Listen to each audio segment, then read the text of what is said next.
Hallelujah, ताली बजा के प्रभु का धन्यवाद करते हैं। धन्यवाद धन्यवाद सर्वशक्तिमान परमेश्वर, धन्यवाद करते हैं राजे सुंदर समय के लिए प्रभु। धन्यवाद करते हैं प्रभु आज के दिन प्रभु, जैसे हम सबों को प्रभु इस पावर मीटिंग में इकट्ठा किया राजा, हम आपका धन्यवाद करते हैं प्रभु। जैसा आपका वचन कहता है, मेरे नाम से जहाँ 2 या 3 चर्चा करते हैं उनके बीच में होता है। यस प्रभु, हमारे बीच में आए प्रभु, और हम आपकी उपस्थिति को मांगते हैं राजा। धन्यवाद करते हैं प्रभु, हम सबों से जो भी जाने अनजाने में गलती पिता, हम सबों के हर एक जाने अनजाने गलतियों को क्षमा करिएगा पवित्र आत्मा जी। और हम सब प्रभु आपकी आराधना और महिमा करते हैं राजा। धन्यवाद करते हैं प्रभु, इस जीव इस बूढ़ पर प्रभु आपका नियंत्रण और आपका कब्जा पवित्र आत्मा जी, आपकी अगुवाई से प्रभु आराधना और महिमा होने पाए पवित्र आत्मा जी। धन्यवाद करते हैं प्रभु, और जितने भी लोग आते प्रभु उन्हें सुरक्षित लेकर आना प्रभु। धन्यवाद करते हैं प्रभु, हम प्रार्थना करते हैं आपके विशिष्ट दास के लिए प्रभु, जब वो आते हैं तो उन्हें सुरक्षित लेकर आना मेरे परमेश्वर, और उनके द्वारा आज उन भेद और रहस्य की बातों को प्रकट करना प्रभु, जो हम सबों के जीवन में जरूरत है प्रभु। उस वचन के द्वारा प्रभु हम सबों के जीवन में बदलाव आने पाए प्रभु, और उस वचन पर प्रभु हम सब चलने पाए राजा। धन्यवाद करते हैं, उनके होंठ उनके जीव पर प्रभु आपका नियंत्रण प्रभु, और उन्हें सुरक्षित लेकर आइए पवित्र आत्मा जी। धन्यवाद करते हैं, हम आपकी अगुवाई को मांगते हैं राजा। हम सब कुछ भी नहीं प्रभु, हम सब घटे राजा, तू बढ़े राजा, हम सब छिपे, आप हमें नजर आइए पवित्र आत्मा जी। आज के दिन हम आपकी महिमा और आराधना करते पवित्र आत्मा जी। धन्यवाद करते हैं प्रभु, जो आप प्रार्थनाओं को सुना। धन्यवाद करते, सारा महिमा गौरव आपको देते हैं। प्रार्थना उद्धार करता प्रभु यीशु के नाम से मांगते हैं। धन्यवाद करते हैं पवित्र आत्मा जी, हम आपका स्वागत करते हैं अपने बीच में राजा, और हम सबों से अपनी महिमा लीजिए। धन्यवाद करते प्रभु, धन्यवाद करते हैं।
धन्यवाद धन्यवाद प्यारे पिता, हम आपका धन्यवाद देते हैं। सनातन सदा काल के परमेश्वर, आकाश के ऊपर विराजमान आसमानी प्रभु, इस सुबह समय के लिए प्यारे पिता, जो सुबह से लेकर अब तक संभाला प्यारे पिता, और आज के दिन में हम सब को एकत्रित किया प्यारे पिता, हम आपका धन्यवाद देते हैं। सारा आदर सारा महिमा आपको देते हैं प्यारे पिता। जो भी स्थिति बदल अपना महिमा हो प्यारे पिता, तो आपको ग्रहण योग्य प्यारे पिता। सभी हम चला कि आज के दिन प्यारे पिता कुछ मुझसे सीखे, जिससे मेरे पिता अपने आप को पीछे करते हैं, आपको आगे करते हैं। आइए हम सबको सिखाया और बताया कि आज के वचन के द्वारा तीसरे साथ में तुम तो सब लोग हमको पाए, ऐसे में ग्रह ध्यान करें। सारा आदर सारी महिमा आपको देते हैं। यीशु मसीह की अगुवाई में शुरुआत करते हैं। दया से ग्रहण करें अपनी अगुवाई में लेकर चल, पिता पुत्र और पवित्र आत्मा के नाम में आमीन।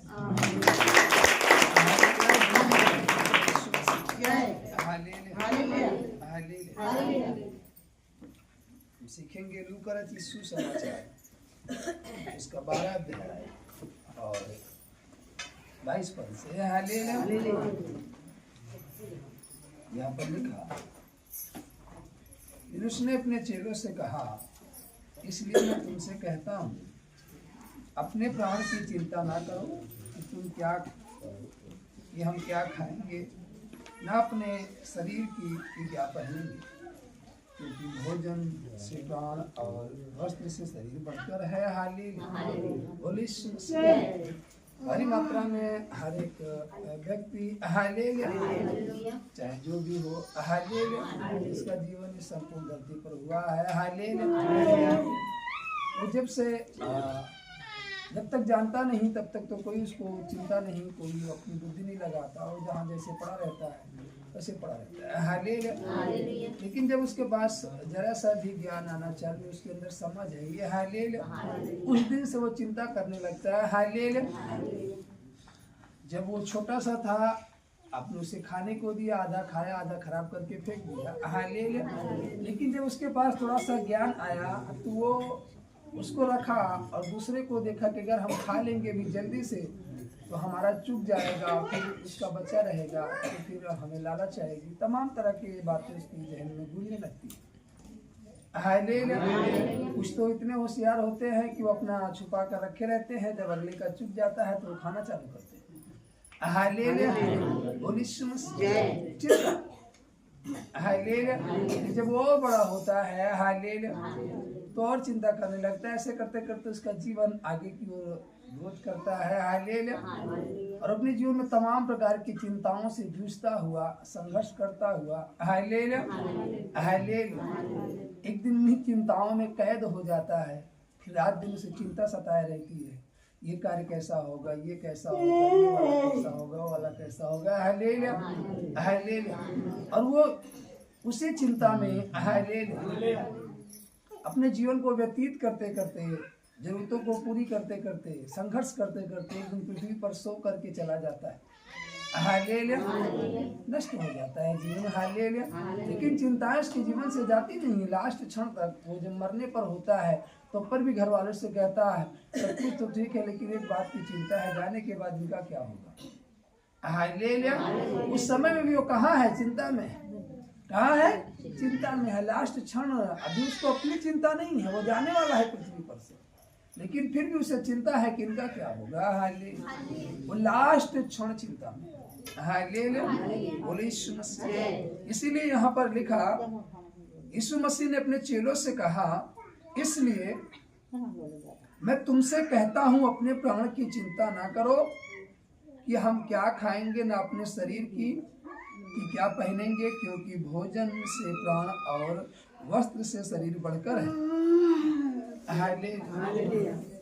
कौवों पर ध्यान दो, वे ना बोते हैं, ना काटते हैं, ना उनके भंडार और ना इकट्ठा होता है, तभी परमेश्वर उन्हें पालता है।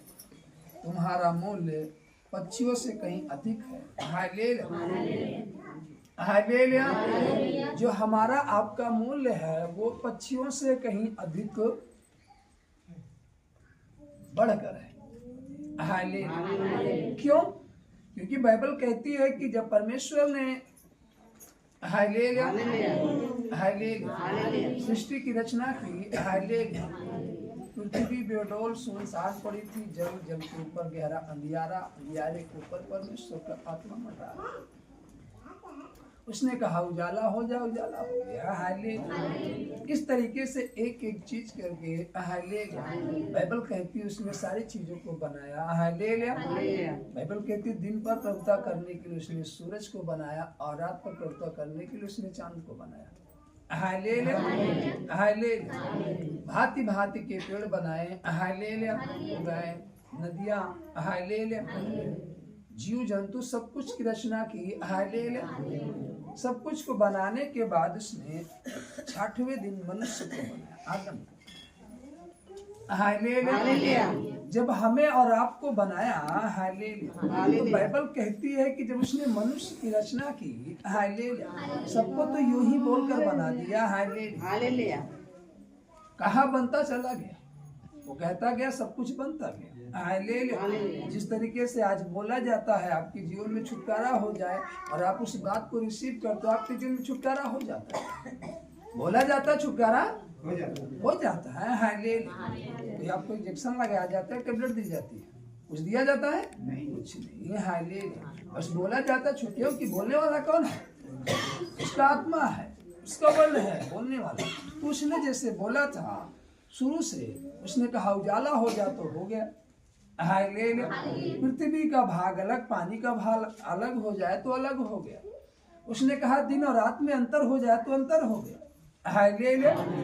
उसने सारे चीज को बोलकर बनाया। लेकिन बाइबल कहती है जब उसने मनुष्य की रचना की, हालेलुया, जब पहले व्यक्ति आदम को बनाया, जिसे हम आप आदमी कहते हैं और पुरुष कहते हैं। हालेलुया। बोले यीशु मसीह। तो बाइबल कहती है उसने अपनी समानता अपने स्वरूप में बनाया। जिस तरीके से परमेश्वर था उस तरीके से अपनी समानता अपने स्वरूप में बनाया। हालेलुया। और परमेश्वर इतनी बड़ी चिंता किया जो आज हम चिंता करते हैं। हालेलुया। इसलिए यीशु मसीह ने चेलों से कहा तुम चिंता ना करना। क्यों? क्योंकि परमेश्वर ने हमारे विषय में जब बनाया ना तभी चिंता किया।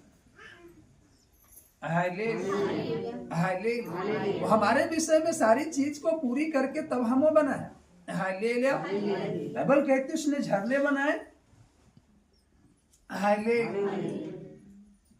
हमें नहाने के लिए कि आदम कहाँ स्नान करेगा, उसने झरना बनाया। हालेलुया। बाथरूम में टेक्नोलॉजी को इस्तेमाल करके फुहारा लगाते हैं। हालेलुया। तब इसकी जरूरत नहीं थी। हालेलुया। वो झरना गिर रहा था, आदम के नहाने के लिए परमेश्वर ने झरना बनाया। हालेलुया। आदम क्या खाएगा, उसने सारी चीज को, फल कौन सा खाएगा उसने बनाया। हालेलुया। जैसे आज कोई फल खाते हैं ना, वो कड़वा आता है, कहते ये फल नहीं खाएंगे, हमारे खाने के लिए नहीं, ये दूसरे के खाने के लिए, इस फल को हम नहीं खा सकते। ये बात उसी समय बताई गई थी आदम से कि देख तू इन सारे फल को खा सकता है लेकिन इस फल को नहीं खा सकता। हालेलुया। क्या खाना क्या नहीं खाना परमेश्वर ने सारी चीजों को दर्शाया था। हालेलुया। बोले यीशु मसीह। इतनी बड़ी चिंता की और यहाँ तक छोड़ दीजिए। हालेलुया। जब परमेश्वर ने आदम को बनाया, हालेलुया, और देखा कि हर एक चहल पहल में है सारे जीव जंतु पक्षी। हालेलुया। लेकिन आदम अकेला सुनसान स्थान पर बैठा है। वो पक्षियों को चिल्लाते और जानवरों को खेलते, तमाम चीजों को देख रहा है, लेकिन आदम अकेला था। तब परमेश्वर ने सोचा कि आदम का अकेले रहना ठीक नहीं है। हालेलुया। बाइबल कहती है उसने आदम के लिए एक हवा, मतलब एक नारी, जिसको हम स्त्री कहते हैं। हालेलुया। उसने बनाया। हालेलुया। ये आदम के साथ रहेगी, इसकी सहभागिता में रहेगी, इसका सहयोग करेगी। ये हालेलुया। बोले यीशु मसीह। और इस प्रकार से बाइबल कहती है परमेश्वर ने आदम को गहरी नींद में डाल करके, हालेलुया, उसकी पसली को निकाल करके एक हवा नारी को बनाया। हालेलुया। हालेलुया। जो आदम का साथ रहे। हालेलुया। कि आदम का अकेला रहना परमेश्वर को अच्छा नहीं लगा। हालेलुया। उसको एक सहायक दिया। क्या दिया? सहायक दिया। अधिकार नहीं दिया, सहायक दिया। आज उल्टा हो रहा है, इसीलिए समस्याएं हैं, प्रॉब्लम है। हालेलुया। वो सहायक के रूप में बनाया था। हालेलुया। बोले यीशु मसीह। हालेलुया। और इतनी बड़ी चिंता किया। हालेलुया।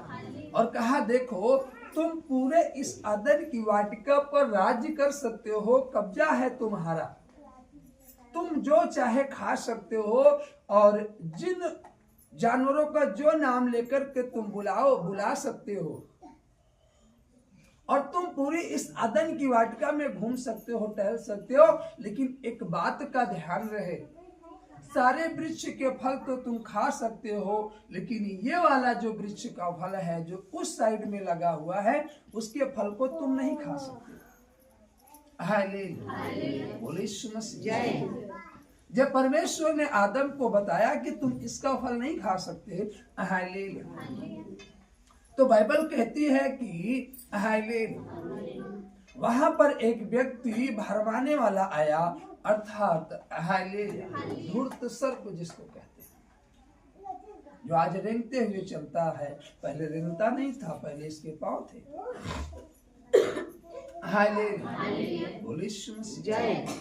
हालेलुया। बाइबल कहती है कि जब वो आया तो आदम और हवा दोनों गहरी नींद में सो रहे थे। हालेलुया। बोले यीशु मसीह।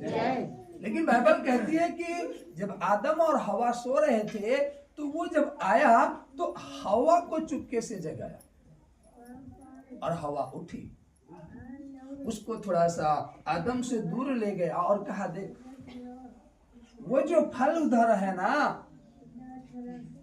उसको तू खा ले। तो उसने कहा नहीं, ये वाले फल को हमें खाने के लिए मना किया गया। तो उसने उसको बहकाया, कहा मालूम है तुझे खाने के लिए क्यों मना किया गया? उसने कहा ये बात तो हमको नहीं मालूम क्यों खाने के लिए मना किया गया।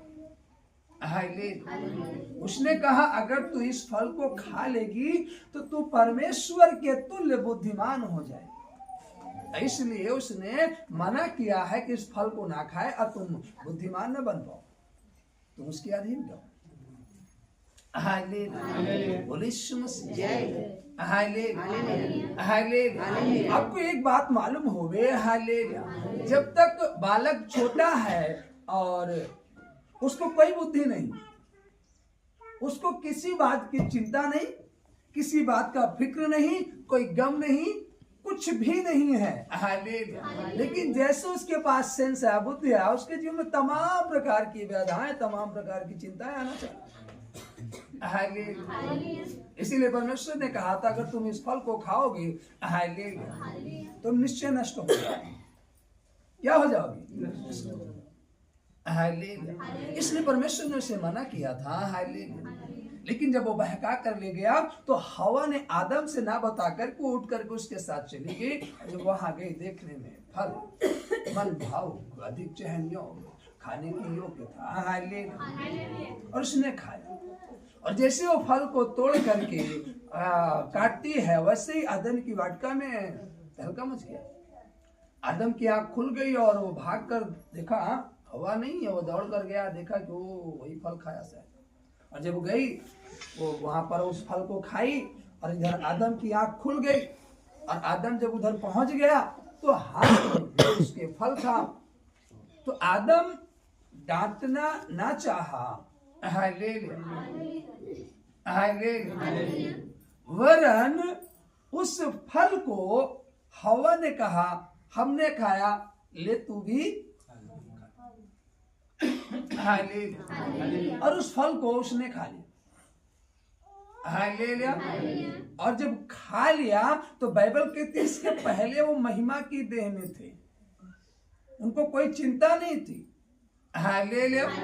या चेलों को समझा रहा है, इसलिए तुम चिंता ना करना, और आपके जीवन से चिंता तब खत्म होगी जब आप उस दशा में आओगे जिस दशा में आदम था, परमेश्वर के अधीन। जब हम परमेश्वर के अधीन हो जाएंगे तब हमारे जीवन से चिंताएं दूर होंगी। क्योंकि पहला पत्रस 5:6 कहता है इसलिए परमेश्वर के बलवंत हाथ के नीचे दीनता से बने रहो, वह उचित समय पर तुम्हें बढ़ाएगा, क्योंकि उसे तुम्हारा ध्यान है, उसे ध्यान है। लेकिन कब हो? जब हम परमेश्वर के अधीन हो जाएंगे तब। आज कहीं ना कहीं हम परमेश्वर के अधीन नहीं है। हम अपनी बुद्धि का इस्तेमाल करते हैं, अपने दिमाग को लगाते हैं, ये वाला काम ऐसे नहीं होगा, ऐसे हो जाएगा। हम परमेश्वर पर डिपेंड नहीं होते कि ये जो सारे काम है ये परमेश्वर क्षण भर में कर देगा। हम मेहनत करके परिश्रम करके इस काम को 6 महीने में नहीं कर सकते, लेकिन परमेश्वर क्षण भर में इस काम को कर सकता है। बोले यीशु मसीह। हम अपनी बुद्धि का इस्तेमाल करते हैं। आपने कभी एक बात सोची अपने जहन में, कि जिस बीमारी को हम बचपन से देख रहे हैं, जिस समस्या से हम बचपन से जूझ रहे थे, जिस क्लेश में थे, हमने न जाने कितने वैद्यों को दिखाया, न जाने कितने तंत्र मंत्र वालों के पास गया, जादू टोनों वालों के पास गया, वो तमाम प्रकार की प्रक्रिया अपना करके हार गए। लेकिन जैसे यीशु मसीह के पास आए, क्षण भर में वो हमारे जीवन से उस प्रक्रिया को दूर कर दिया। अब हमारा दायित्व क्या बनता है? हमने कितना उसको समय दिया, कितना उसको योगदान दिया। हम बचपन से उस दशा को 40 साल झेल आए, कोई 30 साल झेला, कोई 60 साल झेला, उसके बाद जाना कोई 10 साल झेला। लेकिन 10 सालों में आपने न जाने कितने परिश्रम किए, लेकिन जैसे यीशु के पास आए वो आप तुरंत ठीक हो गए। आपके जीवन में शांति आ गई। क्यों? क्योंकि आते ही आपने कहा, प्रभु अब ये हमारा जीवन हमारा नहीं रहा, अब मैं अपने जीवन को आपके हाथ में देता हूँ। तो आपको याद हो, जब आपने अपने जीवन को परमेश्वर के हाथ में दिया, उसके बाद फिर आप क्या करने लगे?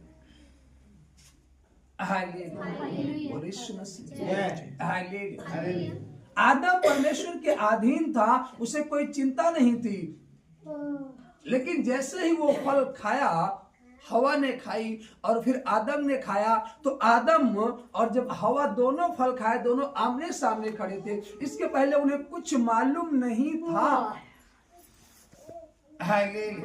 हम कौन हैं, कैसे हैं, हमें कहाँ रहना चाहिए, कहाँ सोना चाहिए, उन्हें कुछ इन बारे में कुछ भी जानकारियां नहीं थी। लेकिन जैसे वो फल खाए, दोनों, हवा ने देखा, हवा कहती आदम से, आदम तू तो नंगा, तो आदम ने देखा हाँ तू भी नंगी। वो दोनों, बाइबल कहती, अलग अलग दिशा में भागे।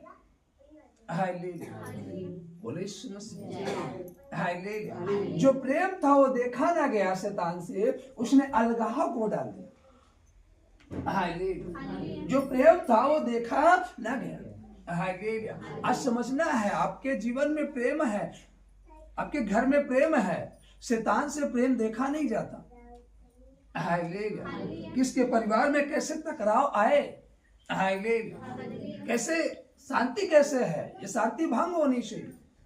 और जब वो अपना दिमाग लगाकर नहीं कर पाता, तो किसी न किसी भाई के अंदर, बहन के अंदर हो करके उस परिवार में टकराव को डालता है। वो उन बातों को, ऐसी बातों को लाकर रखेगा कि वो बातें सुन करके आपका जहन आग बबूला हो जाएगा। टकराव आ जाएगा। वो प्रेम देखा नहीं गया। जब वो भागे, बाइबल कहती है कि प्रति क्षण परमेश्वर आदम से बात करता था। आप जब प्रभु में आए, आपने परमेश्वर को ग्रहण किया और आप जब उसके अधीन हो गए, परमेश्वर के वचन के अनुसार चलने लगे, परमेश्वर आपसे बात करने लगा। लेकिन बीच में आपकी जो बात थी वो ब्रेकअप हो गई, स्टॉप हो गई, बंद हो गई, परमेश्वर से होनी। इसका कारण कहीं न कहीं आपके जीवन में वो अलगाव आ गया, वो तकरार आ गया। आप परमेश्वर से छुप गए हैं, परमेश्वर आपसे नहीं छुपा है।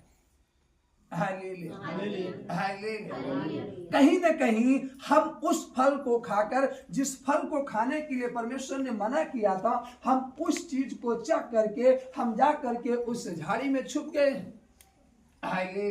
इस तरीके से आदम छुप गया, हवा छुप गई। और जब परमेश्वर आया प्रति भोर के तरीके से, उस दिन भी आया भोर को, ये रात का वाक्य था, लेकिन भोर को जब परमेश्वर आया तो कहता, आदम तू कहाँ है? आदम नहीं बोला, परमेश्वर और आगे कदम बढ़ाया। परमेश्वर को चिंता हुई। कि आदम कहीं कोई गलती तो नहीं किया है, हमारी आवाज को सुने नहीं, हर क्षण तो एक शब्द में बोलता था, लेकिन आज नहीं बोल रहा है। आपको मालूम हो, आप घुटने टेकते थे और डायरेक्टली आपके पास स्वर्गदूत आ जाते थे। आप जैसे घुटने टेकते थे, आपका ध्यान तुरंत परमेश्वर की ओर लग जाता था। और आज आप घंटों घंटे बैठ रहे हो, लेकिन आपका ध्यान परमेश्वर की ओर नहीं लग पा रहा।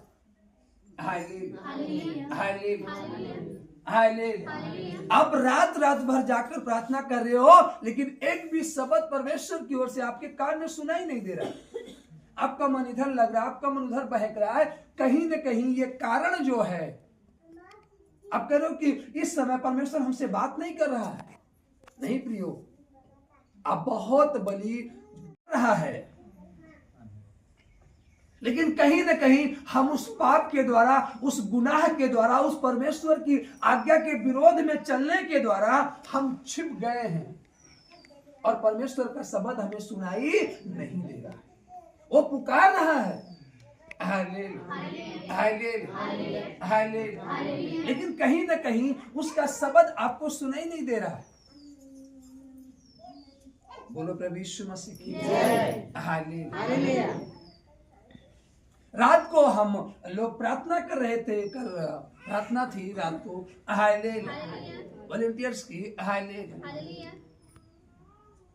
हम लोग रात को प्रार्थना करने के बाद खत्म हुई जब प्रार्थना, तो सब लोग भोजन किए, भोजन एक साथ भोजन किए। हम भी साथ में थे, सारे बच्चे थे। एक ही जगह पर अलाव जला करके सब लोग एक साथ बैठ करके भोजन किए।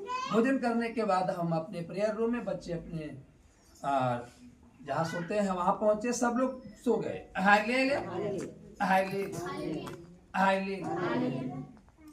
हमारी आंख 1:30 बजे खुलती है, 1:30 बजे और हम प्रेयर में गए। और जब प्रार्थना कर रहे हैं तो दृश्य जो दिख रहा है, उसके बाद बार बार अंदर से हो रहा है कि हम कॉल करके बच्चों को बोले कि उठ जाओ, तुम भी प्रार्थना करना चलो। लेकिन हमने घड़ी को देखा, हमने कहा अभी 2:30 बज रहे हैं, प्रभु बच्चे थोड़ा 1 घंटे सो ले और तब जगाते इनको। लेकिन वो प्रेशर बार बार पड़ रहा है, नहीं तू कॉल कर बच्चों के पास और उन्हें जगा। क्योंकि मंजर इतना भयानक था जब हम प्रेयर कर रहे थे। पृथ्वी पर सब कुछ उथल पथल हो रहा है, कुछ भी ठीक नहीं हो रहा है पृथ्वी पर। चारों ओर इतना लड़ाइयां, इतने मारकाट, इतने झगड़े, इतने विरोध, तमाम प्रकार के रोडों पर। फिर देखते देखते ऊपर से आग गिरना चालू हुई। आकाश से क्या गिर रही है? आग गिर रही। लोग मर जा रहे हैं, किसी को कोई बीमारी नहीं, कोई समस्या नहीं। आग लोगों को दिखाई नहीं दे रही, आग लोगों को दिखाई नहीं दे रही, ना आग लोगों को दिखाई देगी। आग गिरेगी, 10 लोग ऐसे साथ जाते रहेंगे, 10 के बीच में एक के ऊपर आग गिरेगी, वो तुरंत भूमि पर गिरेगा और तड़प कर मर जाएगा। लोगों को आग दिखाई नहीं देगी, लेकिन आग गिर रही है।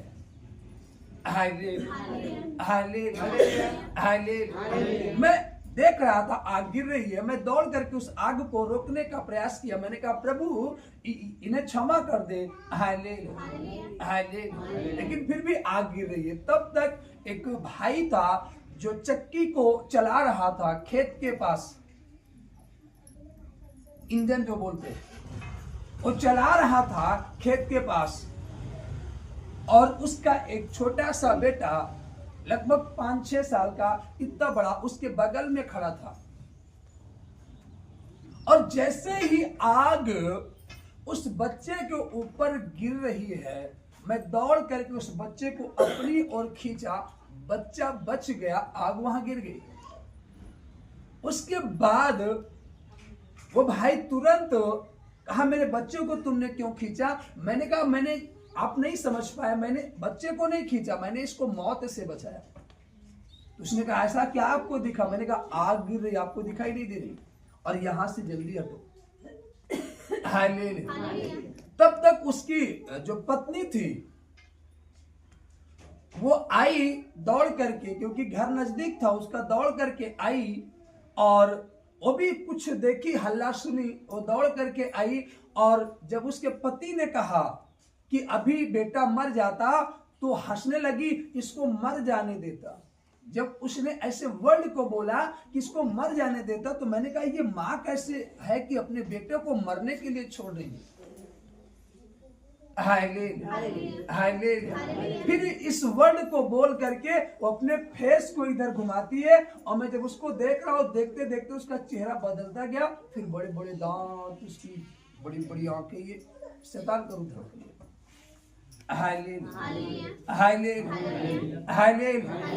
मैंने प्रभु से पूछा, प्रभु ये चीजें क्या है? प्रभु ने कहा इन अंत के दिनों का जो समय है, ऐसा बाइबल कहती है, अंत के दिनों में वो खोला जाएगा, उसका राज्य होगा, वो तांडव करेगा। लोग शैतान का टैटू बनवा करके, लोग शैतान का एकदम पेंट करके, भूष भाषण धारण करके घूमेंगे, टहलेंगे, तांडव करेंगे। बोले जय। और इतना भयानक उसका असर होगा अंत के दिनों में कि बहुत सारी महिलाओं के अंदर वो घुस करके, उसकी आत्मा अटैक करके, वो अपने बच्चों को इतना भयानक पीटना चालू करेंगे जिसकी कोई सीमा नहीं है, अपने खुद के बच्चों को। और फिर जब वो आत्मा उनके अंदर से निकलेगी खड़ाक से, तो कहेंगे हाँ मैंने ये क्या कर दिया। वो समझ नहीं पाएंगे। इतना भयानक दृश्य था, इतना भयानक मंजर था। मैंने तुरंत अपने आप को रोकते रोकते नहीं रोक पाया। 4 बजने में कुछ बाकी थे, मैंने कॉल किया अंदर से बच्चों के पास, मैंने कहा तुरंत उठो, सब लोगों को जगाओ, प्रार्थना में जाओ। बोले भी तुरंत, हमने कहा हाँ तुरंत सबको जगाओ। बोले भाई को, हमने कहा नहीं भाई दीदी लोगों को सबको जगाओ, तुरंत प्रार्थना में जाओ सब लोग, क्योंकि दिन ठीक नहीं है। जो समय आने वाला है वो ठीक नहीं है। इसलिए तैयारी में रहना, पावरफुल बनना, अपने आप को प्रार्थना में रखना। प्रार्थना ही है जो आपको बचा सकती है इस अंत के दिनों में।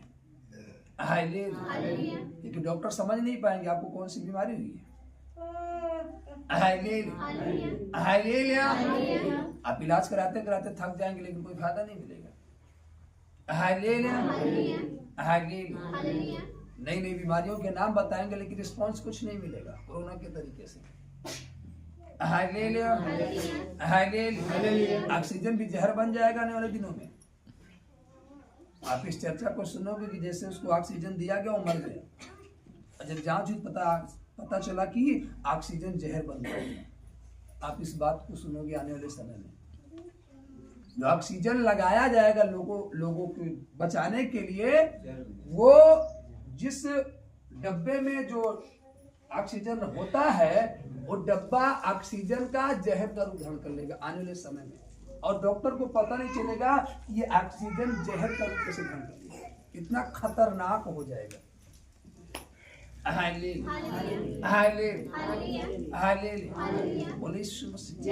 इतना अधिक उसका तांडव होगा। लेकिन बाइबल कहती है, जब हम प्रार्थना कर रहे थे तो परमेश्वर ने कहा कि चिंता ना करना, न अपने प्राण की, न अपने खाने की, कुछ भी चीज की, क्योंकि एक समय ऐसा आएगा।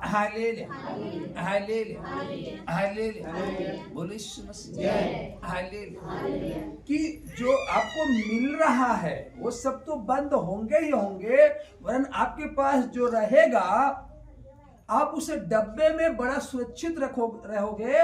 लेकिन आने वाले समय में आप देखोगे, शायद हम रहें या ना रहें, लेकिन आप इस बात को देखेंगे कि आप जो शाम को भोजन बनाकर सुरक्षित रखे रहेंगे अपनी फ्रिज में, अपने डब्बे में, अब उसे 2 घंटे बाद देखेंगे वो खाने की योग्य नहीं रहेगा।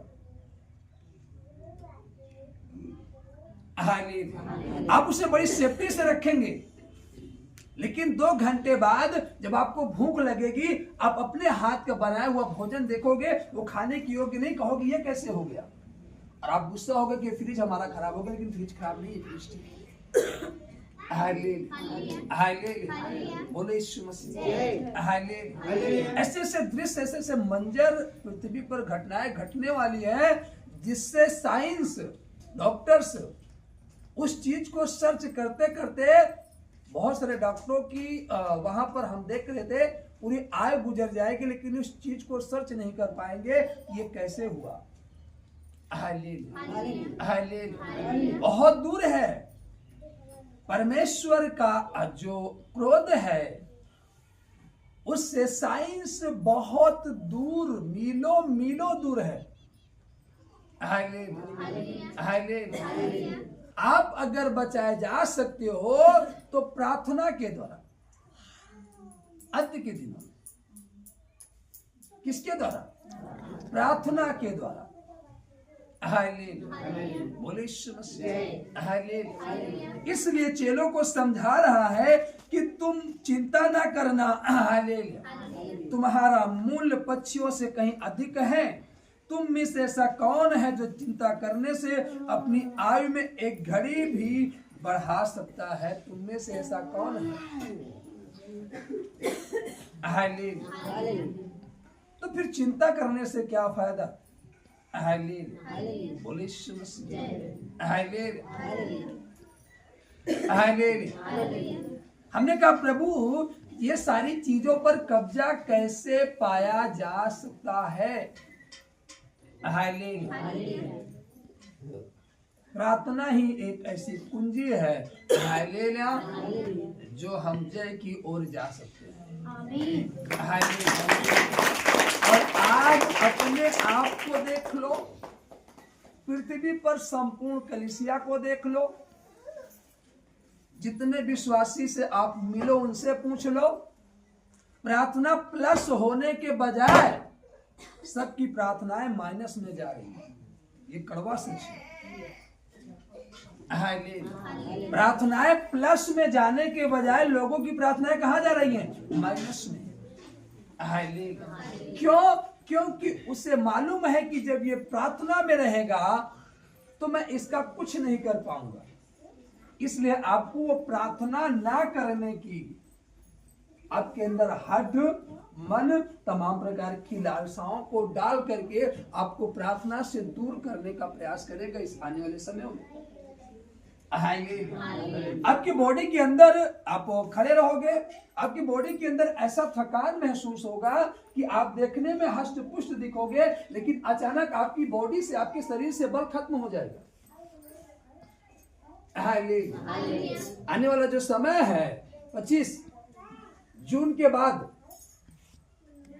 25 जून के बाद जुलाई से लोगों में ऐसा थकान आएगा कि उनका शरीर देखने में हष्ट पुष्ट लगेगा, लेकिन अचानक उनके शरीर का बल मानो है ही नहीं। वो देखने में लंबे चौड़े हट्टे कट्टे, लेकिन वो अपने से एक गिलास पानी उठाने में असमर्थ दिखेंगे। आप देखोगे 25 अब जब ऐसी दुर्बलता मनुष्य के अंदर आएगी, वो डॉक्टर के पास जाएगा, जांच कराएगा, सारी चीजें ठीक है, सब कुछ सही है, लेकिन ये हाथ नहीं काम कर रहा, इसका सेंस नहीं काम कर रहा। तो कुछ जब आप डॉक्टर के पास जाओगे तो डॉक्टर कहेगा इसकी ये नस दब गई इसलिए हाथ नहीं उठ रहा है। फिर जब वो डॉक्टर नहीं इलाज करेगा, कुछ दिन नहीं ठीक होगा, तो फिर वो ट्रांसफर करेगा सर वाले डॉक्टर के पास, जाओ दिमाग के दर्द। वो कहेगा वो जरा सर इसकी दिमाग की नस दब गई तो सेंस काम नहीं कर रहा है। जब सेंस नहीं काम कर रहा है, उसे क्या उठाना है क्या रखना है, इसलिए नहीं काम कर रहा है। तमाम प्रकार की बीमारियां आपके शरीर के अंदर बताई जाएंगी, जबकि कोई बीमारी होगी नहीं।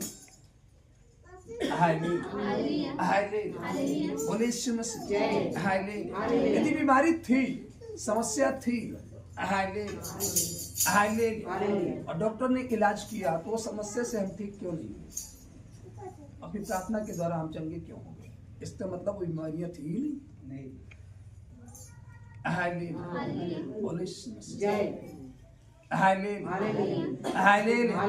समझना है। बाइबल में लिखा है कि वो कुछ समय के लिए छोड़ दिया जाएगा, और पूरा उसका पृथ्वी पर अधिकार होगा, पूरी सत्ता होगी उसकी।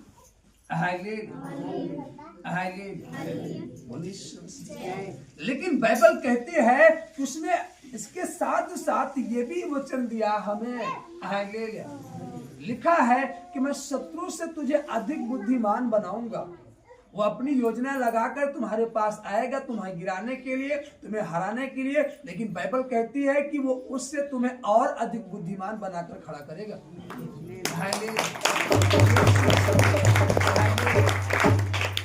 अगर ये बातें प्रकट कर रहा है परमेश्वर जो 25 में होने वाली है 6 महीने बाद, और उन बातों को परमेश्वर आज प्रकट कर रहा है, इसलिए हमारे पास 6 महीने का समय है कि हम अपने आप को 6 महीने में उस पावर तरीके से तैयार कर लें, अपनी प्रार्थना को मजबूत कर ले, सामर्थ्य से भर ले, ज्ञान से भर ले, समझ से भर ले, ताकि 6 महीने बाद जो संघर्ष हो रहा है उसमें हम हार ना जाए वरन जय पाए।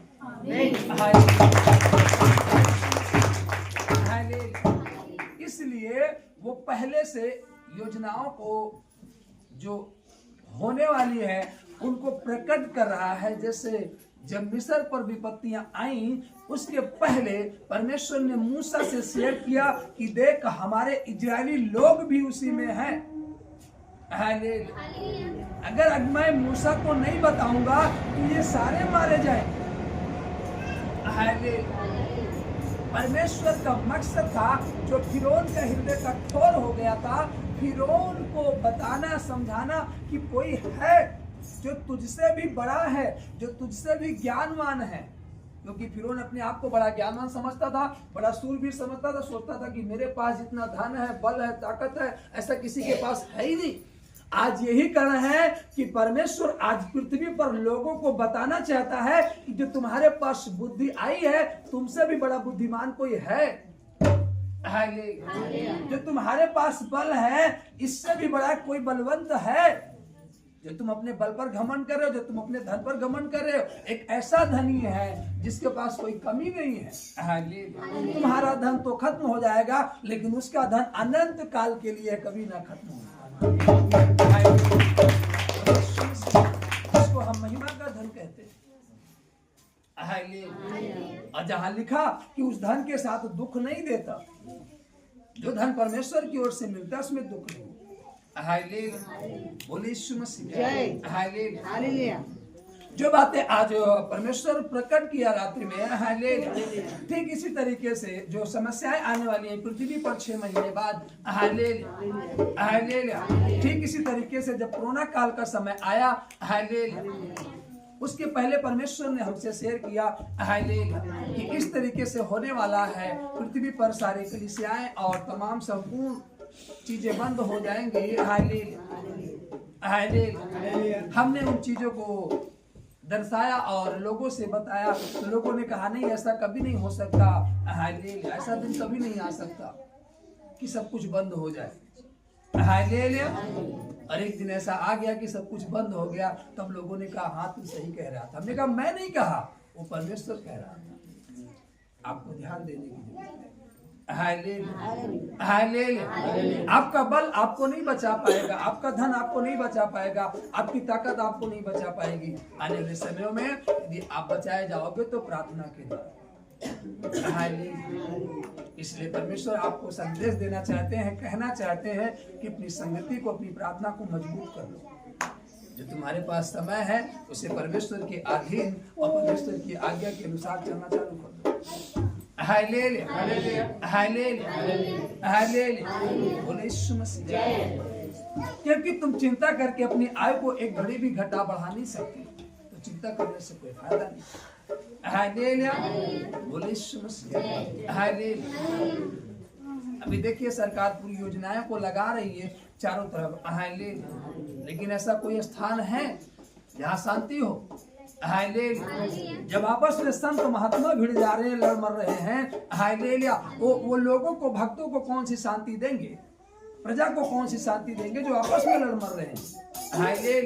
जबकि सिखाया बताया जाता है कि हम धन के पीछे ना भागे, लेकिन आज लोग धन के पीछे भाग रहे हैं। लोगों को सिखाया तो जा रहा है कि आप धन के पीछे ना हो, चिंता ना करो, लेकिन वो खुद ही उसी धन के पीछे भाग रहे हैं। यहाँ की मोह माया छोड़ दो, लेकिन वो यही की मोह माया में पड़े हुए हैं। आप अभी तक अनजान हो। इसलिए परमेश्वर आपको बुद्धिमान की लिस्ट में लाना चाहता हूँ, आपको चेतावनी देना चाहता अपनी ओर से हालेलुया कि तुम परमेश्वर की ओर से बुद्धि ले लो। हालेलुया। जैसा उसने वचन में कहा, तुम मुझसे सुरमा ले लो, जो तुम लगाते हो आंखों में सुरमा, जो तुम अपने से काजल लगाते हो, वाला सुरमा नहीं, वो वाला काजल नहीं। उसने कहा तुम मुझसे सुरमा ले लो ताकि तुम देखने लगो। जो काजल परमेश्वर दे रहा है, जो सुरमा परमेश्वर दे रहा है, उससे लगाने के द्वारा हम साफ साफ देख सकते हैं। Hallelujah, hallelujah. आपको दिखाई नहीं दे रहा है यहाँ कौन खड़ा है, क्योंकि आपके पास वो ज्योति नहीं है। आपके पास जो प्रकाश है, आप इस भौतिक चीजों को देख सकते हो, आत्मिक चीजों को नहीं देख सकते हो। लेकिन जो सुरमा परमेश्वर दे रहा आपको लगाने के लिए, जैसे आप उसको लगाओगे, हालेलुया, आप उस दृश्य को देख जाओगे। जैसे वह बहन जो कह रही है मर जाता तो ठीक था, तो आपने इसे बचा लिया। तो मैंने कहा ये माँ कैसे हो सकती है जो अपने बेटों को मरने के लिए बोल रही है। हालेलुया। और जब मैं इसको देखा तो मैंने उसके चेहरे को बदलते हुए देखा, लेकिन उसका पति नहीं देख पा रहा उसको, उसका पति तो उसी रूप में देख रहा है। हालेलुया। लेकिन उसका भयानक रूप बदलता चला जाता। Hallelujah, hallelujah. बोले यीशु मसीह।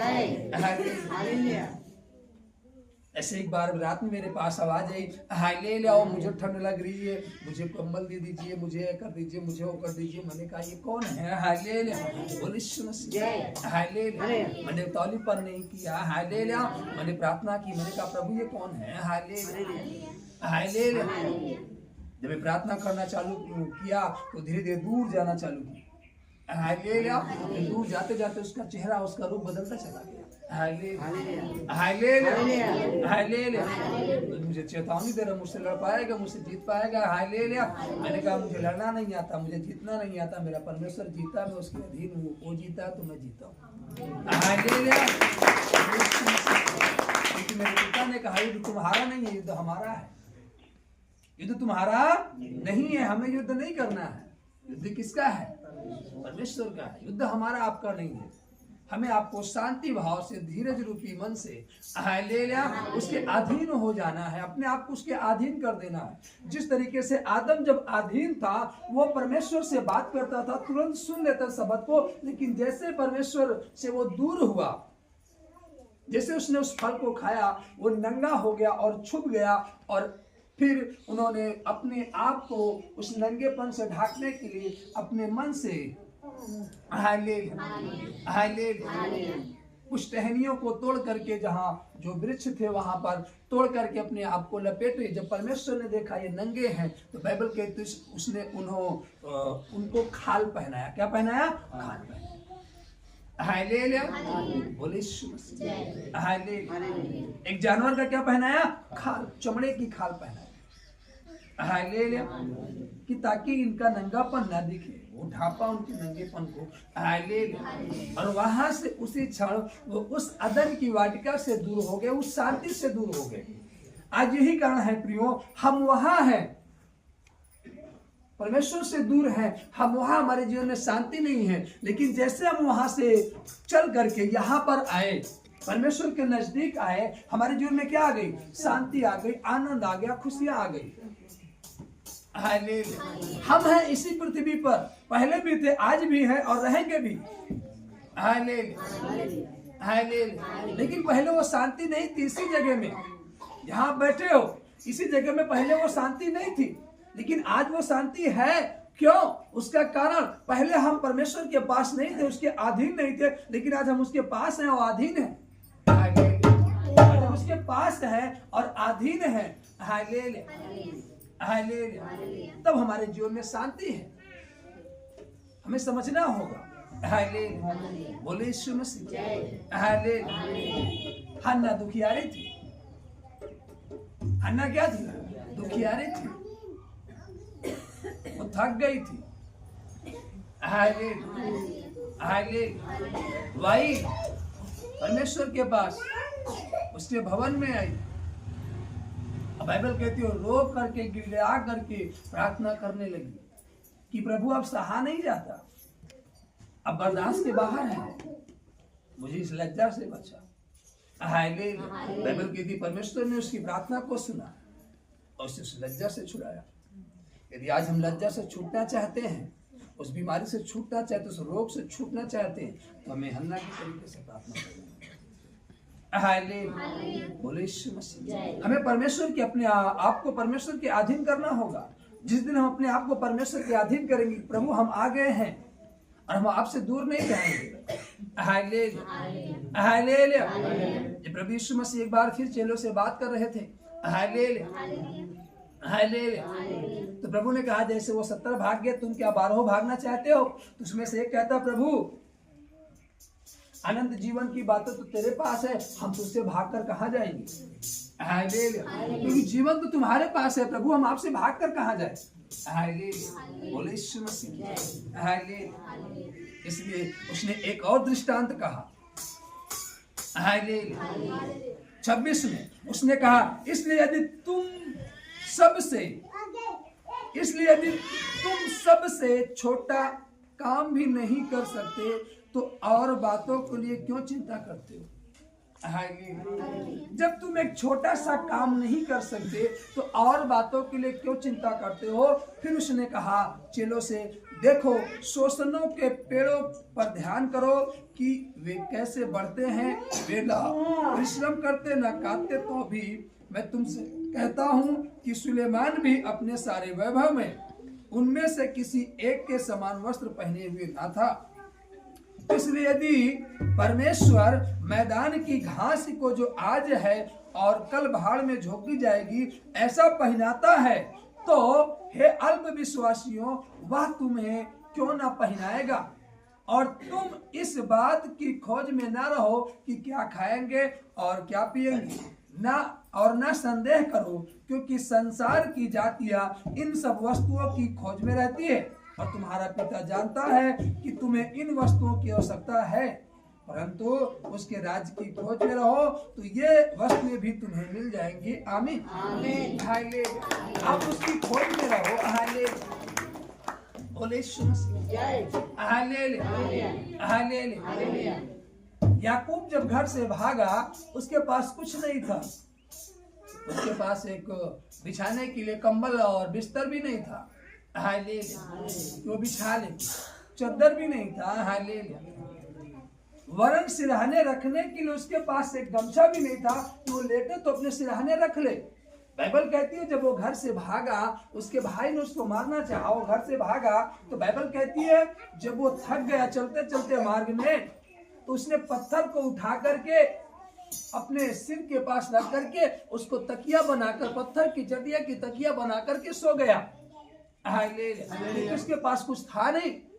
हालेलुया, और जब वो पत्थर की चटिया को बना करके तकिया सो गया, हालेलुया, तो क्या देखता है कि जहां पर सोया है उसी जगह से उसने एक सीढ़ी को देखा जो पहुंची है स्वर्ग तक। हालेलुया, हालेलुया, द्वार खुला है। हालेलुया, बोले यीशु मसीह। उस चीज को देख रहा है।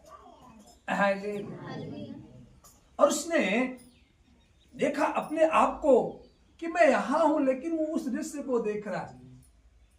और परमेश्वर ने उससे बात किया तो उसने कहा अगर परमेश्वर यदि मेरे जीवन में ऐसा हो, हालेलुया, हालेलुया, तो मैं इस जगह पर तेरी महिमा का भवन स्थान बनाऊंगा और जो कुछ मेरे पास आएगा उसमें से का कुछ हिस्सा, हालेलुया, जो बाइबल में दर्शाया गया, जो हम पढ़ते हैं, उतना हिस्सा मैं आपके राज्य के लिए दूंगा।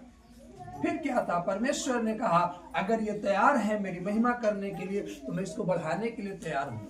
फिर वो वहां पर गया जहां वो जा रहा था, वहां पहुंचा, वहां पर परमेश्वर ने उसको इतना अधिक बढ़ाया, इतना अधिक बढ़ाया, हालेलुया, जिसके पास कुछ भी नहीं था वो राजा कहलाया। हालेलुया, आज आपके पास कुछ भी नहीं है, हालेलुया, लेकिन यदि आप अपने आप को परमेश्वर के अधीन कर दिए हो, हालेलुया, अपने जीवन को समर्पित कर दिए हो और उसके वचन के अनुसार चलो, उसकी आज्ञाओं को मान, उसकी विधियों के अनुसार चल रहे हो, एक दिन वो आपको इतना बढ़ाएगा कि बढ़ा करके बाइबल के तो आपको पृथ्वी का अधिकारी बना देगा।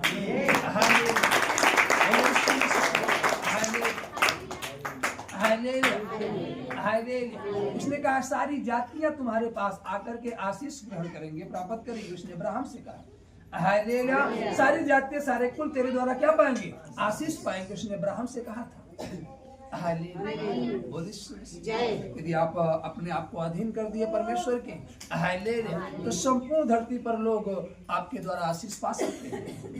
देने वाला परमेश्वर है, लेकिन एक को ठहराता है। हालेलुया। बोलिए आपको ठहराया है, आपको अधीन होना पड़ेगा, तभी आपके जीवन से अच्छा काम हो सकता है। हालेलुया। बोलिए आज भारी मात्रा में हालेलुया हम अपने आप को अधीन नहीं कर पाते परमेश्वर की। Hallelujah.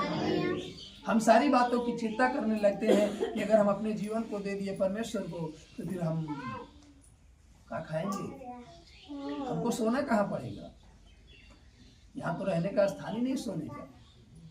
Hallelujah. Hallelujah. Hallelujah. Hallelujah. हम कहाँ सोएंगे, यहाँ तो एक ही कमरा है। हालेलुया। हम टीवी कहाँ देखेंगे, यहाँ तो टीवी है ही नहीं। हम मोबाइल कहाँ चलाएंगे, यहाँ तो मोबाइल चलाने को मना है। हालेलुया। हालेलुया। यहाँ तो डल्लफ वाला गद्दा भी नहीं और रजाई भी नहीं मोटी वाली। हालेलुया। यहाँ तो शाम को जाने नहीं दिया था चाउमीन बर्गर खाने के लिए, हम उसको कैसे खाएंगे। आप तमाम बातों की चिंता करके परमेश्वर के महिमा से, उसके अधीनता से आप दूर हो जाते हैं। हालेलुया। शुरू में न जाने कितने भाई, न जाने कितने बहनें आई जो अपने आप को चढ़ बढ़कर योगदान करने के लिए उसमें हिस्सा भाग लिए। हालेलुया। हालेलुया। हालेलुया। हालेलुया। संसार की चिंता और धन का धोखा तुमको परमेश्वर के राज्य से दूर कर देगा। हालेलुया। हालेलुया।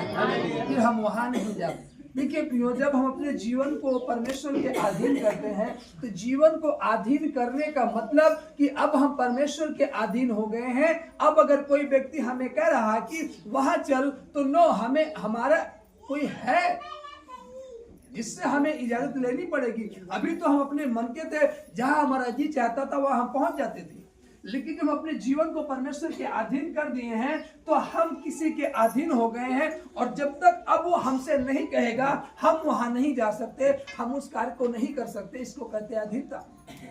हालेलुया। आप अपने आप को कहते तो हो कि हमने परमेश्वर को दे दिया अपने आप को, लेकिन आप अपनी इच्छा के अनुसार काम कर रहे हैं। जब आपका जी चाह रहा तब आप सो रहे हैं, जब आपका जी चाह रहा तब जाग रहे हैं, जब आपका जी चाह रहा जहां मन चाह रहा वहां जा रहे हैं।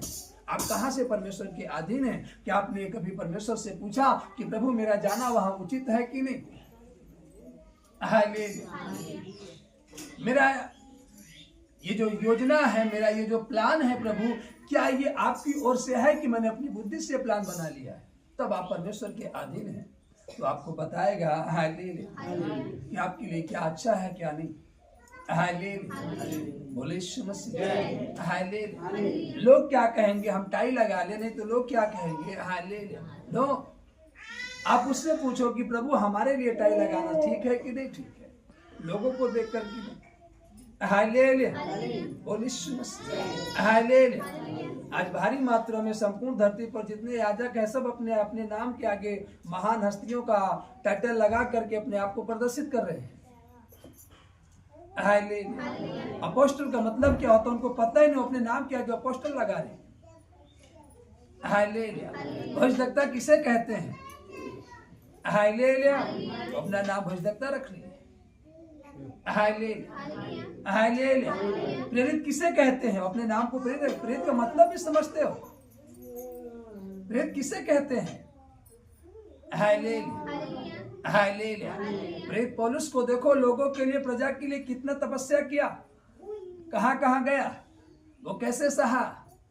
हालेलुया। हालेलुया। जहां कोई जाने के लिए तैयार नहीं वो वहां जाने के लिए तैयार था। और आज पास्टर अपने एसी वाले रूम से निकलना नहीं चाहते, अपने आप को प्रेरित कहते हैं। हालेलुया। इसको प्रेरित नहीं कहते। नाम प्रेरित रख लेने से हम वहां प्रेरित का अवार्ड नहीं पा जाएंगे। हालेलुया। हालेलुया। हालेलुया। कि हमें वहां अवार्ड मिल जाएगा, परमेश्वर आपको दे देगा। हालेलुया। बाइबल में लिखा 1,44,000 उठाए जाएंगे, इससे अधिक पास्टर रहती है। सोच लो कहां जाएंगे पास्टर।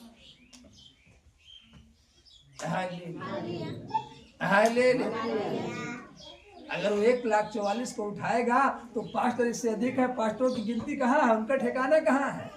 और सब अपने आप को प्रेरित कह करके कह रहे मैं प्रेरित हूँ, वो कह रहे मैं अपोस्टल हूँ, कह रहे मैं भजदेवता हूँ। हालेलुया, बोले यीशु मसीह जय। हालेलुया, हालेलुया, हालेलुया, बोले यीशु मसीह जय। आज कहीं न कहीं संपूर्ण धरती पर लोग परमेश्वर के वचन के विरुद्ध में जा रहे हैं।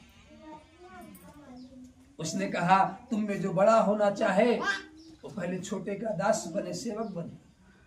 हालेलुया, आज कोई छोटा होना नहीं चाहता, हर एक बड़ा होना चाहता है। हालेलुया, आज कोई दास बनना नहीं चाहता, सब स्वामी बनना चाहते हैं। हालेलुया, हालेलुया, बोले यीशु मसीह जय। आज कोई सेवा करना नहीं चाहता, सब सेवा करवाना चाहते हैं। हालेलुया, बोले यीशु मसीह जय। हालेलुया, कहीं न कहीं संपूर्ण धरती के लोग परमेश्वर के वचन के विरुद्ध में हैं, इसलिए संपूर्ण धरती के लोगों को तमाम तरीके की कठिनाइयों का, समस्याओं का सामना करना पड़ रहा है। हालेलुया, हालेलुया, वो प्रेरित था जिसके जीवन में कोई रुकावटें कभी हस्तक्षेप नहीं कर पाई, वो सारी रुकावटों को चीरता हुआ यरूशलेम पहुंच गया। हालेलुया, हालेलुया, हालेलुया, सारी रुकावटों को चीरता हुआ, कोई रुकावटें उसके रास्ते में बाधा नहीं बन पाई। बाइबल कहती है वो प्रेरित था। हालेलुया, हालेलुया, आपके पांव में इतनी छोटी सी गिट्टी गड़ गई, आपने कहा सेवकों को वो यहाँ से वहां तक पूरा मैदान साफ कर दे, गिट्टी नहीं दिखनी चाहिए। आप जब गिट्टी इन रेतों पर नहीं चल सकते, आप कौन सी लिस्ट में प्रेरित कहलाओगे? हालेलुया, हालेलुया, आपने उसके पांव के छाले को देखा था जिसके नाम से आप प्रचार करते हो। आपने उसके कोड़े के घाव को देखा था जिसके नाम से आप प्रचार करते हो। हालेलुया, हालेलुया, हालेलुया, बोले यीशु मसीह जय। गर्मी बहुत है, सभा रात में कर दो। हालेलुया, मिलना बंद कर दो, कल मिलने आएंगे, आज गर्मी ज्यादा है। लोगों से बोलो कल आएंगे पास्टर जी, कल मिलेंगे। हालेलुया, आप जिसके नाम का प्रचार करते हो उसको देखा हो किस तरीके से धूप में टहल रहा था, हाथ में लाठी लिए, कांधे पर थैला टांगे हुए, एक बोझ लिए हुए। हालेलुया, आज बाइबल भी आपके हाथ से उठती नहीं, बाइबल दूसरा कोई ले जाकर रखता है। हालेलुया, हालेलुया, जब तुम इसका बोझ नहीं उठा सकते, हालेलुया, तुम उस प्रजा का बोझ कैसे लेकर चलोगे जिसको परमेश्वर ने दिया है? कहीं न कहीं यही कारण है आपके जीवन का संघर्ष का, आपको कठिनाइयों से जूझने का। आप रात भर गिनती और प्रार्थना करो, आपके पास एक भी दर्शन, एक भी शब्द नहीं आ रहा परमेश्वर की ओर से। हालेलुया, हालेलुया, पूरा अपने अंदर के अतड़ी का जान पूरा दम लगाकर फायर, लेकिन कुछ सामने नहीं हो रहा है। हालेलुया, हालेलुया, बोले यीशु मसीह। बाइबल कहती है यीशु मसीह पहुंचा, वो दुष्ट आत्माएं वो दूर से देखी, वो तांडव करना चालू कर दी। हालेलुया, बोले यीशु मसीह। आपको मालूम होना चाहिए जब वो मसीहा प्रकट होता है कहने की जरूरत नहीं पड़ती। हालेलुया, हालेलुया, हालेलुया, यीशु नाम ही इतना महान है, उसके नाम से थर-थर कांपते हैं। हालेलुया, वो महान नाम जब आपके अंदर आकर प्रवेश करेगा, वो महान नाम जब आपके अंदर होकर काम करेगा, वो महान नाम जब आप में होकर चलेगा, आप जब उस महान नाम के अधीन हो जाएंगे, तब आपके जीवन में कितनी भी लहरें आ जाएं, कितना भी समुंदर अपने आप को उबाल में मारे, लेकिन आपकी नैया कभी डूब नहीं सकती।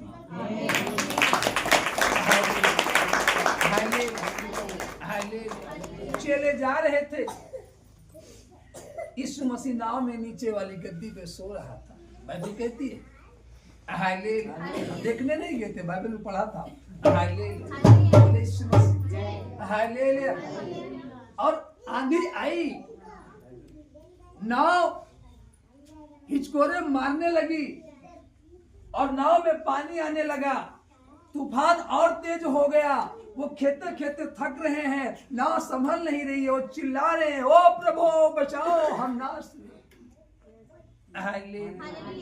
हालेलुया। इसलिए मैं तुमसे कहता हूं अपने प्राण की चिंता ना करना। इसलिए प्रभु कह रहा प्राण की चिंता ना करो। चेलों को मालूम होना चाहिए जिस नाव पर हम खेल रहे हैं, जिस नाव पर बैठे, उसी नाव में तो वो भी बैठा है। क्या हम अकेले नष्ट होंगे? Hallelujah, hallelujah, hallelujah, hallelujah. आज जिस प्राण की, जिस जिस्म को धमकी दी जाती है कि हम तुम्हारा ये कर देंगे, तुमको रास्ते में मार लेंगे, ये कर देंगे, वो कर देंगे, आपको मालूम हो जाए जिस्म हमारा नहीं है, यीशु मसीह का हो चुका है। हालेलुया। उसने कहा जो कोई मुझको छूता है उसकी आंख की पुतली को छूता है। आपको मालूम होना चाहिए परमेश्वर की आंख की पुतली को छूना कितनी भयानक बात है। Hallelujah, hallelujah. एक महिला 12 वर्षों से बीमार थी, उसने वस्त्र को छुआ, चंगी हो गई। इतनी बड़ी सामर्थ्य उसके अंदर थी। और सोचो जब उसकी आंख की पुतली को छूओगे तो क्या होगा? उसके हाथ में पड़ना बड़ी भयानक बात है। Hallelujah, hallelujah, hallelujah. किसी ने कहा भाई विरोध बहुत है, प्रचार बंद कर दो। हमने कहा विरोध में उतनी पावर नहीं, हमारे परमेश्वर में उतनी पावर है। वो हर एक विरोध को शांत करना जानता है। Hallelujah, hallelujah. जब प्रेरितों का इतना विरोध किया गया, हालेलुया, पतरस को बंदीगृह में डाल दिया गया। लेकिन बाइबल कहती है परमेश्वर को जरूरत थी पतरस की। उसने रात को स्वर्गदूतों को भेज करके जेल की बेड़ियां बंद थी, ताला लगा था, वो पतरस को निकाल लाया। वो परमेश्वर आज हमारे साथ हो, हमें भी वहां से निकाल लाएगा। हमें उन जगहों पे रहने नहीं देगा। हम ऐसे परमेश्वर की प्रार्थना करते हैं। जो इन दिनों में अपने लोगों को बचाने के लिए आग में उतर आया। Hallelujah, hallelujah. जो अपने लोगों को बचाने के लिए समुद्र में उतर आया, जो अपने लोगों को बचाने के लिए शेर की मान में उतर आया, वो आज परमेश्वर इस पृथ्वी पर उतर आएगा आपको और हमें बचाने। वो दूर नहीं है। जब हम पुकारते हैं, बाइबल कहती है जब हम पुकारते हैं वो उसी क्षण हमारी प्रार्थनाओं को सुनता है। बस हमारा पुकारना हृदय से होना चाहिए, छल का नहीं होना चाहिए, कपट का नहीं होना चाहिए, प्रेम का होना चाहिए। आज हम अपनी योजना बना करके किसी को नीचा दिखाना चाहते हैं, इसलिए आप नीचे चले जा रहे हो। तुम्हें इस बात को ध्यान रखना। अब अपने जीवन से हर एक को ऊंचा उठाने का प्रयास करो। कोई असहाय है, कोई गिरा है, उसे उठाने का प्रयास करो। खुद ब खुद आप ऊंचे उठते चले। जिस दिन आप ये चिंता करने लगोगे कि प्रभु इसके जीवन में कष्ट है, इसके जीवन में रुकावटें हैं, इसके जीवन में स्टॉप है, ये खत्म हो जाए, प्रभु ये आगे बढ़े, उस दिन आपके जीवन से रुकावटें दूर हो जाएगी, कोई आपको रोक नहीं पाएगा। हालेलुया। चेलों ने कहा, प्रेरित पौलुस से कहा कि तुम रोम मत जाओ, क्योंकि रोम बहुत खतरनाक जगह है, वहां जाओगे तो मारे जाओगे। लेकिन उसने कहा परमेश्वर ने हमसे कहा है रोम में परमेश्वर के सुसमाचार की जरूरत है, वहां लोगों को जरूरत है परमेश्वर की। मैं अगर बलिदान भी हो गया तो कोई बात नहीं, क्योंकि मैं परमेश्वर के राज्य के लिए जाऊंगा, मुझे वहां जाना होगा।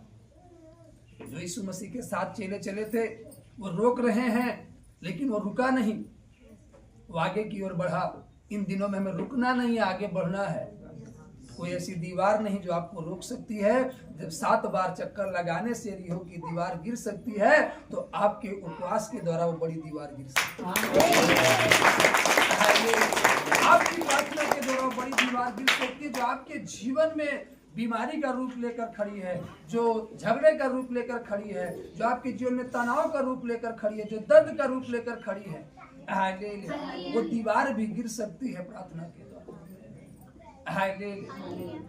परमेश्वर ने मूसा से कहा था बोल देना, इनको परिश्रम करने की जरूरत नहीं है, बस ये मेरी आवाज को सुनकर चले।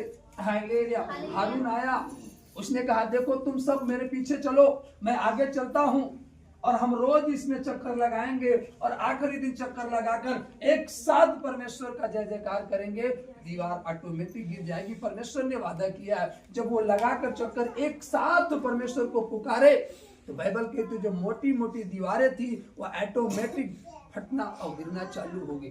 Hallelujah, hallelujah. उसी तरीके से आपके जीवन में बचपन से कितनी बड़ी बाधाएं क्यों ना हो, संघर्ष क्यों ना हो, हमने देखा है हालेलुया, जब हम दीनता के साथ नम्रता के साथ अपने आप को उस बलवंत हाथ के नीचे परमेश्वर के कर देंगे और कहेंगे प्रभु तेरे सिवा कोई नहीं, तू ही हमें इस समस्या से बचा सकता है, इस रोग से छुड़ा सकता है, इस छल से, इस बीमारी से, इस कपट से, इस गंदी विचारधाराओं से। Hallelujah, hallelujah, hallelujah. आज भारी मात्रा में मैं प्रार्थना कर रहा था आराधकों के लिए, संपूर्ण धरती के आराधकों के लिए, केवल अपनी टीम के लिए नहीं। Hallelujah, hallelujah. तो मैंने देखा प्रभु ने कहा आराधक तो है, आराधना तो करते हैं, लेकिन कहीं ना कहीं इनकी आंखों से पाप है। हालेलुया, इनके विचार में पाप है, इनके मनों में पाप है। हालेलुया, इसलिए आराधक होते हुए भी ये परमेश्वर के शब्द को नहीं सुन पा रहे। हालेलुया, बोले आपके अंदर पाप वाला मन नहीं होना चाहिए, छल वाला मन नहीं होना चाहिए, कपट वाला मन नहीं होना। आपका जो हृदय वो पारदर्शी शीशे के समान होना चाहिए, आर पार दिखना चाहिए। परमेश्वर बाइबल कहती है वो पापी के मरने से प्रसन्न नहीं होता, प्रसन्न इससे होता है कि पापी मन फिरे और जीवन पाए। इसलिए पारदर्शी शीशे वाले से प्रसन्न, जो कुछ है खोलकर बता दीजिए। हालेलुया, जो अंदर रखता है वो क्रोधित व्यक्ति अंदर उबाल वो फूट रहा, उबाल मार रहा है। हालेलुया, हालेलुया, अपने हृदय को साफ रखो। हालेलुया, बोले यीशु मसीह। हालेलुया, अपने अंदर की बात को प्रकट करके रख दो परमेश्वर के सामने। प्रभु मेरे अंदर ये विचारधाराएं आती है, मैं ऐसा व्यक्ति हूँ। Hallelujah, hallelujah. वो खुद ब खुद बाइबल कहती है वो हमारे मन को जांचने वाला परमेश्वर है। जब हम कहेंगे उससे हालेलुया, बाइबल कहती है वो चेलों को जान रहा था।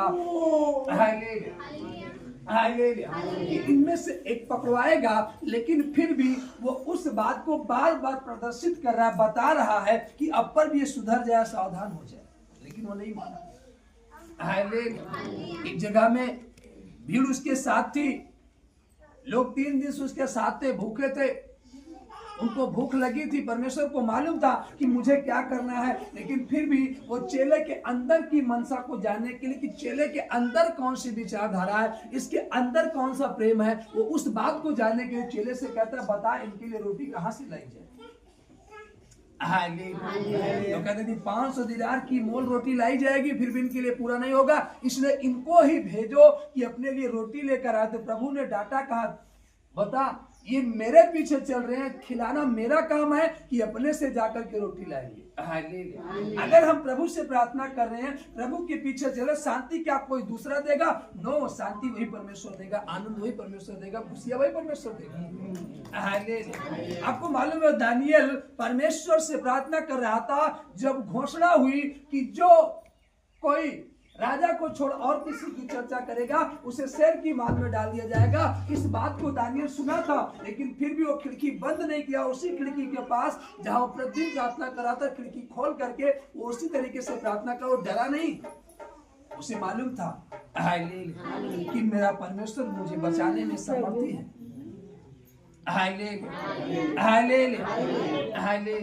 और जब शेर की मान में वो डाला गया, वही परमेश्वर जिस परमेश्वर की वो बगैर डरे लोगों से परमेश्वर की आराधना कर रहा था, केवल परमेश्वर का भय उसके अंदर था। उसी परमेश्वर ने उसको वहां से बचाया। यदि आज आपके अंदर परमेश्वर का भय है, परमेश्वर का डर है, आज वही परमेश्वर आपको बचाएगा।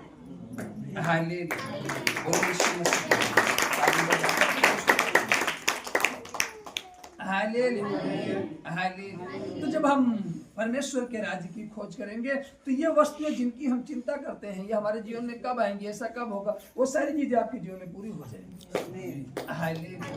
आज कहीं ना कहीं हम परमेश्वर की खोज ना करके के वस्तुओं की खोज करने लगते हैं। हम अपनी योजना बनाने लगते हैं।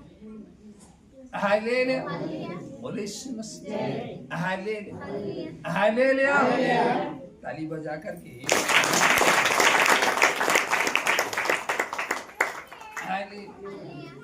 32 में लिखा है, छोटे झुंड मत डर, क्योंकि तुम्हारे पिता को यह भाया है कि तुम्हें राज्य दे।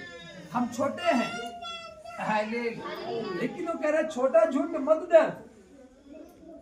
झुंड छोटा है जरूर, बड़ा झुंड नहीं है, लेकिन आपको डरने की जरूरत नहीं है। यहाँ कह रहा है वचन कि हे छोटे झुंड मत डर, क्योंकि तुम्हारे पिता को यही भाया है कि तुम्हें राज्य दे।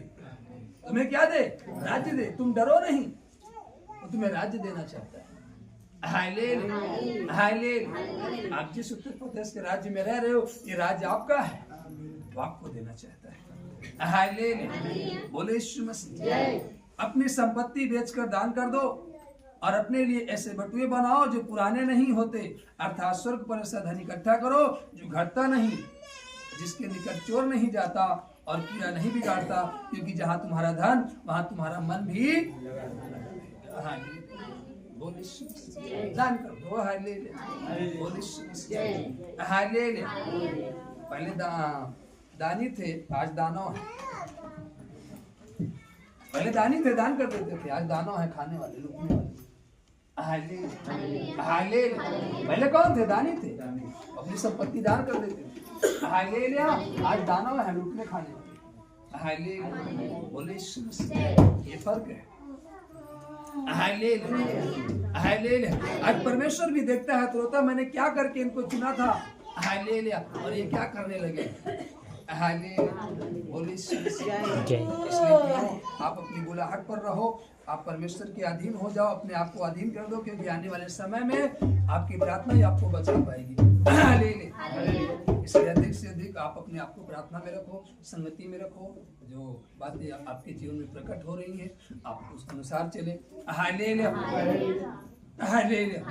अधिक से अधिक जितना समय बचे आपके पास, अपने काम धंधे से फुर्सत होकर के, हालेलुया, अपने बिजनेस से फुर्सत होकर के, अपनी जॉब से फुर्सत होकर के, आप जो भी काम करते हैं, घर का काम करते हैं, घर का काम फुर्सत करने के बाद आप व्यर्थ को मोबाइल ना चलाएं। हालेलुया, क्योंकि जितना अधिक आप इन दिनों में मोबाइल से लगाव करेंगे, उतना अधिक आपके मस्तिष्क में बीमारी आएंगी, प्रॉब्लम आएंगी। Hallelujah, hallelujah. आप जितना अधिक अपने आप को मोबाइल से दूर रखोगे, टीवी से दूर रखोगे, गलत संगति से दूर रखोगे, उतना आप हष्ट पुष्ट और स्वस्थ रहोगे। Hallelujah, hallelujah, hallelujah. एक परिवार हमारे पास आया और वो रोने लगा, कहा कि मेरा एक बच्चा है जिसका सर बहुत सालों से दर्द कर रहा है और ठीक नहीं। हालेलुया, हरदम दर्द होता है। Hallelujah, hallelujah. मैंने कहा ज्यादातर वो क्या करता है, मालूम चला ज्यादातर वो टीवी देखता है, गेम खेलता है। Hallelujah, hallelujah. हमने कहा जिस दिन टीवी खेलना और गेम खेलना बंद कर देगा, उसी दिन उसका दर्द चला जाएगा, दवा की जरूरत नहीं है। Hallelujah, hallelujah. उसे अच्छे ज्ञान, अच्छी संगति की जरूरत है। हालेलुया, अच्छे ज्ञान, अच्छी संगति की जरूरत है। वो दर्द ऑटोमेटिक क्या होगा, खत्म हो जाएगा। हालेलुया, बोले दर्द ऑटोमेटिक क्या होगा, खत्म हो जाएगा। हालेलुया, कोई दवा नहीं, कोई मेडिसिन नहीं है। हालेलुया, ये जो आपका आंख है, ये जो सेंस है आपका, वो जो सामने का वो दृश्य है, वो आपको कैच करके रखा है। हालेलुया, जितना आपको खींचेगा आप उतनी जा रहे हो उसकी ओर, और जब नहीं जाओगे तो और तेजी से दर्द करेगा। जब आप उसमें ध्यान करोगे तो थोड़ा दर्द कम हो जाएगा, लत लग जाएगी। हालेलुया, इसलिए यहाँ से बचना है। हालेलुया, हालेलुया, बोले शैतान कौन कौन सी योजनाओं को बनाकर पृथ्वी पर लोगों को फंसा रहा, आपको मालूम नहीं। Hallelujah, hallelujah, hallelujah. ऑनलाइन की पढ़ाई में जाने कितने पढ़ने वाले हैं। हालेलुया, कहाँ चले गए। हालेलुया, जो ज्ञान था वो भी खो गए। हालेलुया, बोले नेट मतलब जाल। हालेलुया, आज जितना डलाओगे उतना फंसते चले जाओगे। हालेलुया, अच्छा भी है, खराब भी है। आप होशियारी से इस्तेमाल करें, सावधानी से इस्तेमाल करें, नहीं आपके लिए घातक हो सकता है, खतरनाक हो सकता है। हालेलुया, बोले यीशु मसीह। ताली बजाकर समय का अभाव है। हालेलुया, तेरा अध्याय में साफ साफ लिखा, उस समय कुछ लोग आ पहुंचेंगे और उस गलीलियों की चर्चा करने लगेंगे जिसका लहू पिलातुस ने उन्हीं के बलिदानों के साथ मिलाया था। यह सुन उसने उनसे कहा, उनसे उत्तर में यह कहा, क्या तुम समझते हो कि ये गलीली और सब गलीलियों से अधिक पापी थे कि उन पर ऐसी विपत्ति पड़ी? मैं तुमसे कहता हूँ कि नहीं, परंतु यदि तुम मन न फिराओगे तो तुम सब भी इस रीति से नष्ट हो जाओगे। क्या तुम समझते हो कि वे 18 जन जिन पर सिलो का गुम्बद गिरा और वे दबकर मर गए यरूशलेम के और सब रहने वालों से अधिक अपराधी थे? मैं तुमसे कहता हूँ कि नहीं, परंतु यदि तुम मन न फिराओगे तो तुम भी इसी रीति से नष्ट होगे। हालेलुया। अपराधी नहीं थे लेकिन मन नहीं फिरा। हालेलुया। अपराधी नहीं है लेकिन मन नहीं फिरा। हालेलुया। इसलिए हमें हालेलुया हम बचाए जाएंगे, नष्ट नहीं होंगे। आमीन आमीन। ताली बजाकर परमेश्वर हालेलुया। आइए अपने स्थान पर खड़े हो जाए। हालेलुया। आज रोटी का दिन है। हालेलुया। इसके लिए उसकी बेहतरीन हमारे आपके लिए। हालेलुया। और जो उसने कहा कि तुम स्मरण करने के लिए यही किया करो। हालेलुया। तो आज के दिन में हम उसको याद करते हैं, उसका पूरा करते हैं। आमीन आमीन। हालेलुया। बोलिए यीशु मसीह जय। Hallelujah hallelujah hallelujah. ताली बजा कर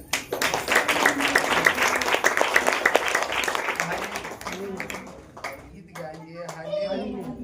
रोटी को वितरण करेंगे। Hallelujah hallelujah.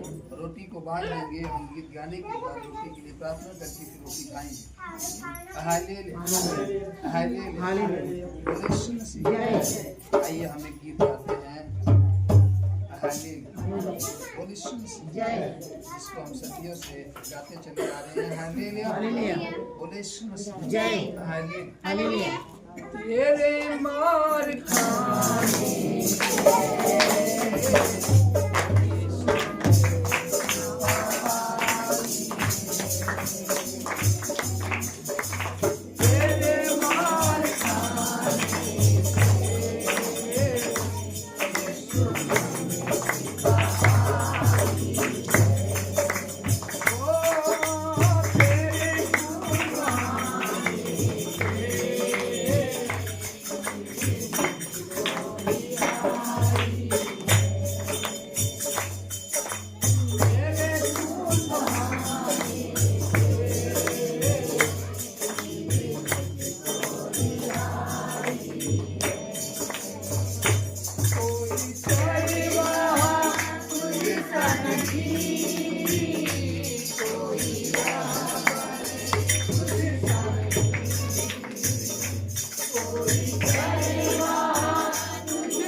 तेरे मार खाने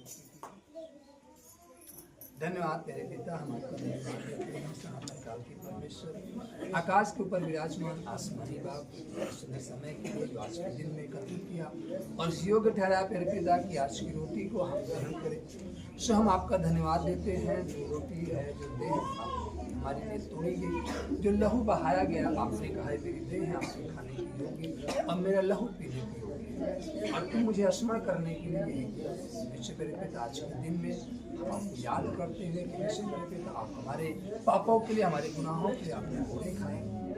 निश्चय मेरे पिता हम आपका धन्यवाद और धन्यवाद देते हैं, आपकी जितनी बड़ाई करे कम है, आपने ऐसी अनुग्रह और हम पर दया की है, हमें उस गड्ढे से निकाला, उस पाप से निकाला, उस रोग से बचाया और जीवन दिया। हम आपका धन्यवाद देते हैं और जो जीवन है मेरे पिता हम आपके हाथों में देते हैं, हम आपकी आज्ञाओं में चलने पाए, आपकी जो इच्छाएं हैं वो हमारे जीवन में पूरी होने पाए, सब कुछ आपके हाथों में देते हैं। और हम अपने भारत देश के लिए भी प्रार्थना करते हैं, भारत देश के राष्ट्रपति, प्रधानमंत्री, गृह मंत्री, रक्षा मंत्री, सरकार जावासी में उनका पूरा परिवार आशीष कर भला चुन करे, उत्तर प्रदेश के मुख्यमंत्री, मुख्यमंत्री, राज्यपाल, हाईकोर्ट जज, वकील शासन, प्रशासन से प्रशासन के डॉक्टर के जाने सभी आपके चुन रहे, जिला प्रयागराज यहाँ के सभी छोटे बड़े अधिकारी का अगर थाना के थाना इंचार्ज टीम पूरा परिवार से चुन रहे, भाई बहन के गाँव के प्रधान मुखिया, ग्रामवासी, पड़ोसी के संबंधी, हमारे पड़ोसी से संबंधित सभी सदस्यों के लिए समस्या में है, उसके लिए हम चंगा छोड़ लीच करते हैं। तो यीशु मसीह के नाम पर पिता